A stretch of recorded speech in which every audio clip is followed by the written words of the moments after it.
This message is for someone completely unscripted, but I definitely wanted to encourage you to remember that it's okay to be set apart.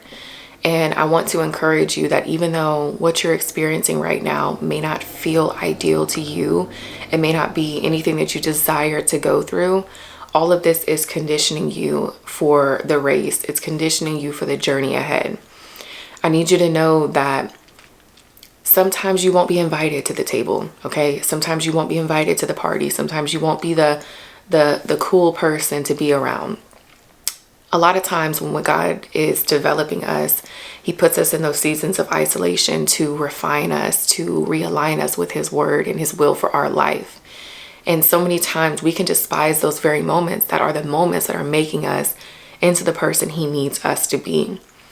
I feel like I've been in a refinement period for so long. I feel like for so many years, God has been working on me to the point where I started to wonder how long was it going to take. And I just want you to know, if you find yourself in that season, if you find yourself in a moment where you're wondering how long it's going to take for you to have your relief period, to have that moment where you can breathe, I want to encourage you to breathe now. I want to encourage you that it's not time for you to give up. It's not time for you to quit. God is just resetting you. He's just realigning you with his word. He's just realigning you with the purpose over your life. And so many times we delay this process because we want to take control over the situation. We delay this process because we think we know what's right for our life. But God is all knowing. He told us that he knows the ways in which we need to go better than we do. He has our life in his hands, and he knows the very directions that he's pushing us and pulling us into. And some of us can be stubborn at the fact that we don't like how our path looks. We don't like how our journey looks. We don't like the direction we're going in because we're going into things blind. And for myself, I used to think that, oh, no, I'm not going this way. Like, I want to go over here, so come along. And I try to push God into my vision or my goals, or shift him into the way that I was trying to go.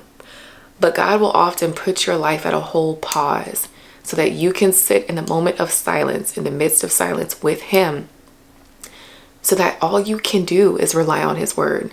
All you can do is rely on trusting in him and getting closer to him through his word. So long, I used to have those days where I just felt off. I would have the days where I felt unmotivated, just irritated with my life. I would feel so aggravated, like anything would just aggravate me.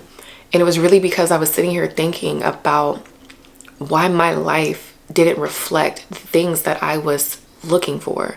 Why it didn't seem like it was just so easy for myself, like I thought it was for other people, or how it looked like it was for other people. But at the end of the day, I have to trust that God is refining me. I have to know that what my life is like right now, or what my life is like in those seasons, is all a matter of God shifting my life from the inside out.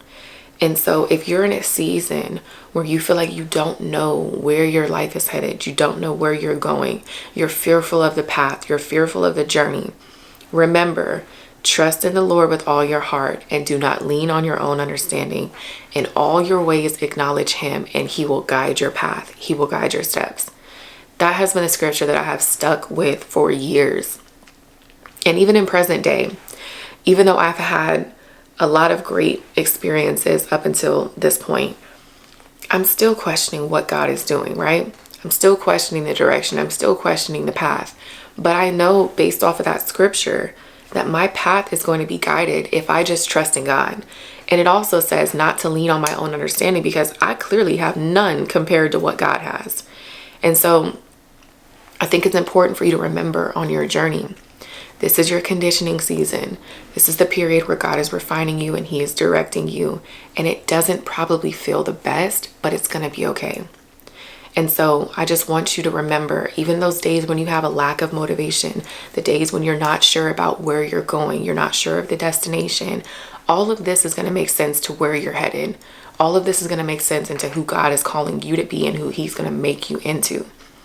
And sometimes you're not going to be invited to the table, and that's okay. You have to understand that you're not going to be everyone's cup of tea. You're not going to be everyone's cup of coffee, because I like coffee rather than tea. But I'd rather not be everyone's cup of coffee than for everyone to love me, and or for everyone to fake like they love me, right? The Bible talks about how if you're of the world, you'll be loved by the world, right? But the Bible also talks about how they hated Jesus. So if we're followers of Christ, then we know that we're not going to be favored by everybody. And I think for so long, I had the confusion as to why not everyone liked me, or I couldn't be everyone's friend. Not every opportunity is meant for you. Not every friendship is meant for you. Not every table is meant for you to sit at. But if you're not invited to the table, go create your own.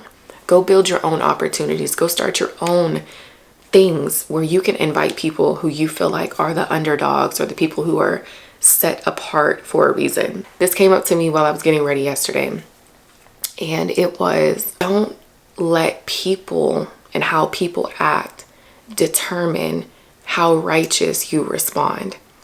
And I think for myself, sometimes I would just replay things in my mind and be like, I should have said this, I should do this. If this was to happen again, I would respond this way. But God had to really work on me from that standpoint, because I think it's so hard sometimes when you're developing your relationship with God, to not have those moments where you think about how you should have responded or what you should have said. But I know that it's not wrong that I held my composure, because God would want me to be like him in those situations, right? So I'm not going to allow how people respond to me, how people act, determine how I respond to them.